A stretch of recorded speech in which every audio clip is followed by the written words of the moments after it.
spiċċa s-summit tal-Unjoni Ewropea tal-Kunsill u r-riżultati huma dak li huma f'dak li għandu x'aqsam mal-immigrazzjoni. X'inhi l-pożizzjoni tal-Partit Nazzjonalista dwar dawn il-konklużjoni? Reazzjoni tal-Partit Nazzjonalista hi li wara dan is-summit il-Prim Ministru reġa' ġie lura f'Malta idu fidu. Fuq l-immigrazzjoni ma ġabx riżultati konkreti, m'hemm xejn illi huwa ġdid u m'hemmx dati timeframes iffassati għal xi ħaġa biex issir.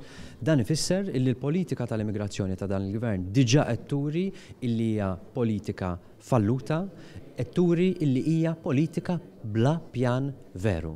U meta tqabbel il-bluff illi juża il-Prim Ministru u il-kliem u għedit firħa illi juża l-Prim Ministru mar-riżultati illi ma jeżistux, ara il-kuntrast joħroġ waħdu.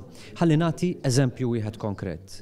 Kemm smajna illi għandu jkun hemm is-sim tar-responsabbiltà tal-immigranti, jiġifieri pajjiżi oħra għandhom bil-fors jieħdu immigranti minn Malta lejn pajjiżi oħra tal-Unjoni Ewropea.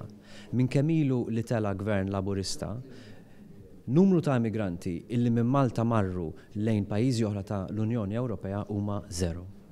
Il-politika negattiva jew forma ta' bully li jipprova juża l-Prim Ministru, kemm taħseb ħallit frott mhux biss f'dan is-summit iżda anke long term f'kwalunkwe settur mhux biss l-immigrazzjoni.